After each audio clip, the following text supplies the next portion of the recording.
Civilization or Barbarism, an Authentic Anthropology by Dr. Cheikh Anta.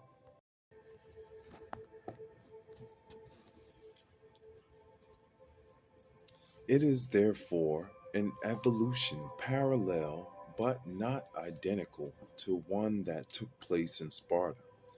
Then the omnipotence of the Spartan state was wanted and accomplished by the Dorian nobility in order to contain the popular pressure of the Hellenic ethnic group. Thus, the state was the instrument of domination of one ethnicity over another, while the omnipotence of the Athenian state was the result of victorious battles of the people against the Eupatridae. Here, the state having been conceived as the guarantor of liberty of the weak, they henceforth accorded the state all powers. In the first case, individualism leads to collectivism, a very specific collectivism, it should be stressed, from the top down, from the social strata of the dominant ethnicity. In the second case, individualism leads to state imperialism, caused by pressure from below. Modern society has not yet finished pondering the heritage of these two experiences of antiquity. Comparison with the AMP state. In each case, the authentically Indo European model of the state, the city state, was not viable. Condemned by its multiple insufficiencies, it declined and was replaced by the model of the African state, particularly the Egyptian model, known as the AMP state, beginning with the conquest of Philip II of Macedon, and especially of his son Alexander the Great. After the Battle of Charonia in 338 BCE, Philip II of Macedonia became the master of Greece. He created at Corinth the League of the Hellenes, which intended to invade Persia and which had profaned, let us remember, Greek sanctuaries 150 years earlier. The second goal of this league was to guarantee that in no city state would there be any execution or banishment contrary to the laws established in the cities, nor would there be any confiscation of goods, any redistribution of the land, any abolition of debts, or any liberation of slaves in order to achieve a revolutionary goal. Anonymous author of the 3rd century BCE. All that had been attained from the reforms of Solon was annulled with one stroke. This was a veritable counter revolutionary reaction led by the monarchy, which would be carried into modern times thanks to the changing of the framework of the socio political struggle. That is, for more than 2,000 years, and this to a large extent because revolutions were accomplished in non viable social political settings that would all disappear with the city states.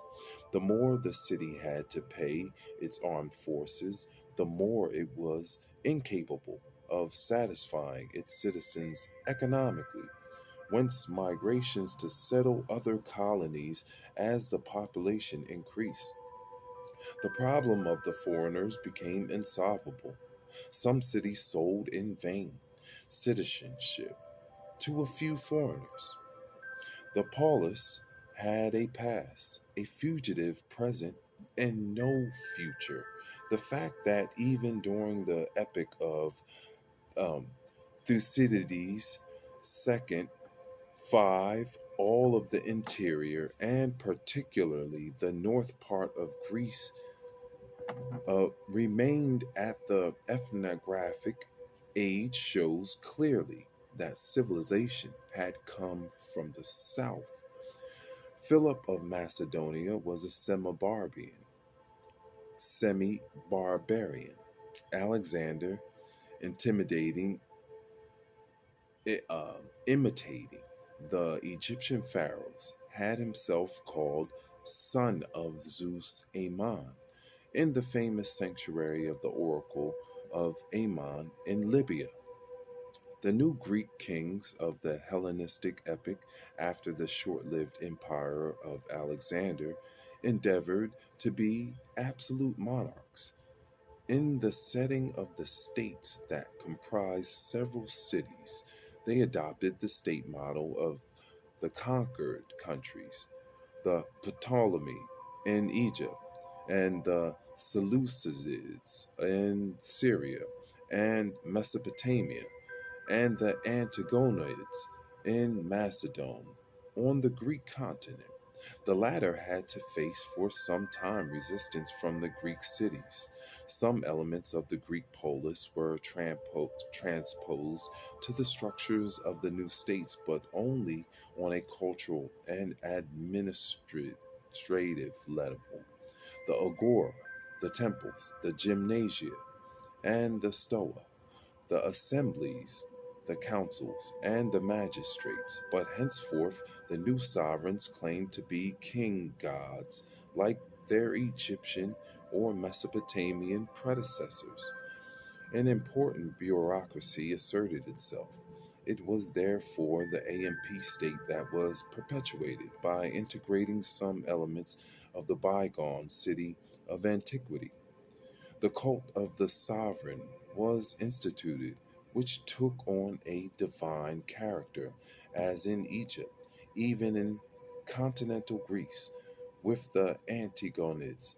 There were sanctuaries where the cult of the king was assured in the ancient city states, even though it is also said that Demosthenes sneered when in 324 Alexander the Great ordered the Greeks to recognize him as the Son of God.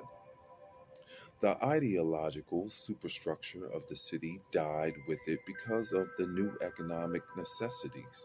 The Indo European religion of the city, too individualistic and xenophobic, died. It was vanquished by the new Oriental cults, and in particular, the cult of Isis, which introduced universalism, the notions of the immortality of the soul, and of individual salvation in the northern Mediterranean. Individual religion replaced the public and communal cult of the city, conducted by lay priests appointed it by the state, even if they came hereditarily from certain families before the popular revolutions. In terms of philosophy, Stoicism preached the brotherhood of men subject to a unique, why not pharaonic, divine law, the indifference to fate, to misfortune, to pleasure, to wealth, to poverty, to slavery, or to civil rights, indifference to social position, and consequently acceptance of one's social status, no matter what it was, became a doctrine and a duty. It was really the ideal philosophy, the new ideological superstructure adequate to peacefully govern the new universe, conquered with its own consent. We'll stop there. Pick back up with civilization or barbarism. I'm Uriel. Hi, sorry.